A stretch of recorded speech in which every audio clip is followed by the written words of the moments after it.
ये आकाशवाणी है। अब आप विशाल शर्मा से संसद में आज हुई कार्यवाही की समीक्षा सुनिए। पहले लोकसभा। लेखक हैं पीटीआई भाषा के वैभव माहेश्वरी। लोकसभा में विपक्षी दलों के सदस्यों ने बिहार में मतदाता सूची के विशेष गहन पुनरीक्षण SIR और कुछ अन्य मुद्दों को लेकर आज सदन में हंगामा किया, जिसके कारण 2 बार के स्थगन के बाद कार्यवाही दिन भर के लिए स्थगित कर दी गई। सदन की कार्यवाही 2 बार के स्थगन के बाद दोपहर 2 बजे शुरू होने पर विपक्षी सदस्यों ने शोर शराबा जारी रखा। कई विपक्षी सदस्य अपने अपने स्थान पर खड़े होकर तख्तियां लहरा रहे थे और कुछ सदस्य आसन के समीप आ गए।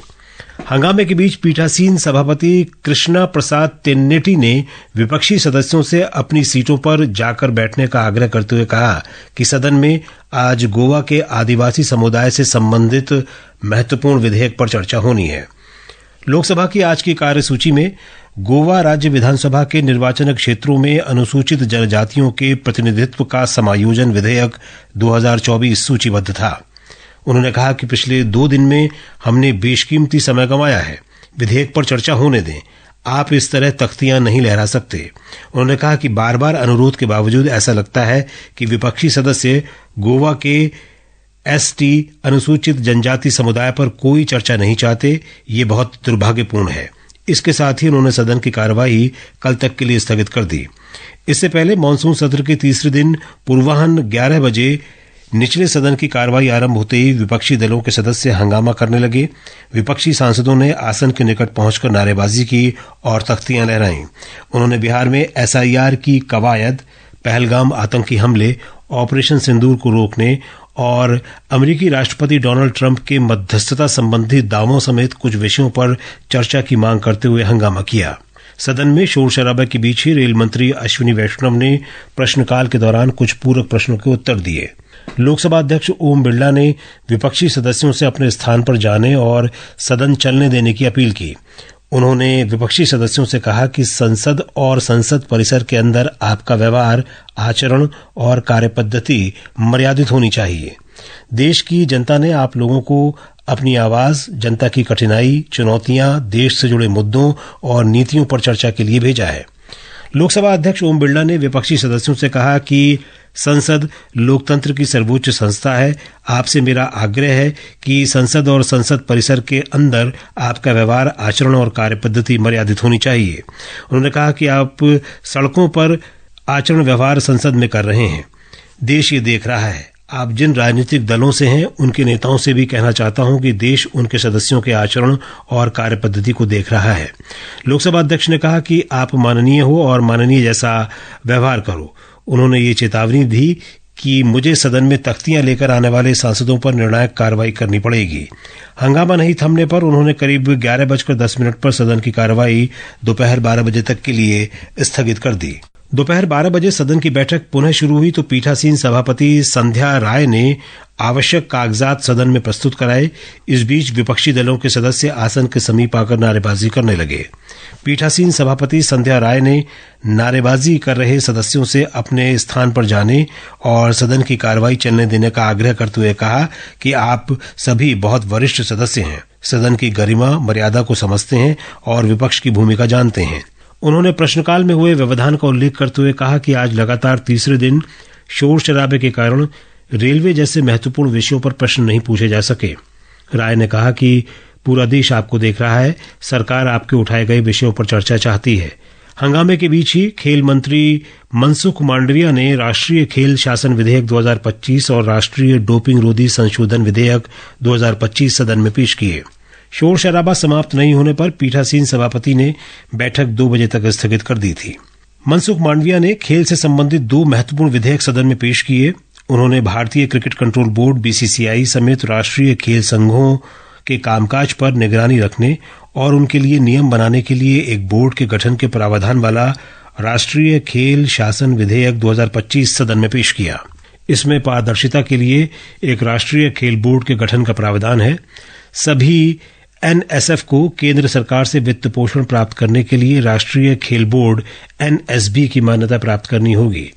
विपक्षी दलों के सदस्यों के हंगामे के बीच विधेयक पुनर्स्थापित करते हुए मांडविया ने कहा कि ये विधेयक खेलों के विकास और संवर्धन, ओलंपिक और खेल संचालन की नैतिकता तथा निष्पक्षता सुनिश्चित करने और खेल विवादों के समाधान के लिए लाया गया है। विधेयक में एक राष्ट्रीय खेल न्यायाधिकरण के गठन का भी प्रावधान है, जिसके पास एक दीवानी अदालत के अधिकार होंगे और वो संघों और खिलाड़ियों के चयन और चुनाव से संबंधित विवादों में फैसला लेगा। न्यायाधिकरण के निर्णय को केवल उच्चतम न्यायालय में चुनौती दी जा सकेगी। विधेयक के उद्देश्यों में कहा गया है कि ग्रीष्मकालीन ओलंपिक खेल 2036 से संबंधित बोली लगाने की तैयारियों के एक भाग के रूप में ये आवश्यक है कि खेल प्रशासन परिदृश्य में सकारात्मक परिवर्तन हो, जिससे बेहतर परिणाम, खेल उत्कृष्टता और प्रमुख अंतर्राष्ट्रीय प्रतियोगिताओं में बेहतर प्रदर्शन में सहायता मिले। इस विधेयक के कानून बनने के बाद सभी मान्यता प्राप्त राष्ट्रीय खेल संस्थाएं भी सूचना के अधिकार RTI अधिनियम के दायरे में आएंगी, जिसका BCCI ने कड़ा विरोध किया है क्योंकि वो सरकारी धन पर निर्भर नहीं है। खेल मंत्रालय का कहना है कि 2028 के लॉस एंजल्स गेम्स रोस्टर में क्रिकेट को शामिल किए जाने के बाद से ओलंपिक का हिस्सा होने के चलते BCCI को विधेयक के अधिनियमित होने के बाद इसके प्रावधानों का पालन करना होगा। NSB में एक अध्यक्ष और केंद्र सरकार द्वारा नियुक्त सदस्य होंगे। हितधारकों और सार्वजनिक इनपुट के साथ व्यापक विचार विमर्श के बाद तैयार किए गए मसौदा विधेयक के अनुसार ये नियुक्तियां एक खोज सह चयन समिति की सिफारिशों के आधार पर की जाएंगी। चयन समिति में कैबिनेट सचिव या खेल सचिव अध्यक्ष होंगे, भारतीय खेल प्राधिकरण के महानिदेशक, 2 खेल प्रशासक जो किसी राष्ट्रीय खेल निकाय के अध्यक्ष, महासचिव या कोषाध्यक्ष के रूप में कार्य कर चुके हों, और एक प्रतिष्ठित खिलाड़ी जो द्रोणाचार्य, खेल रत्न या अर्जुन पुरस्कार विजेता हों सदस्य के रूप में शामिल होंगे।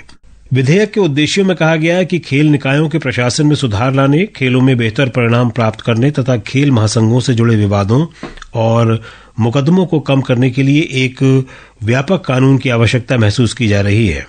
विधेयक में राष्ट्रीय खेल चुनाव पैनल का भी प्रावधान है, जिसमें भारत निर्वाचन आयोग या राज्य निर्वाचन आयोग के पूर्व सदस्य, राज्यों के पूर्व मुख्य निर्वाचन अधिकारी या उप निर्वाचन आयुक्त शामिल होंगे।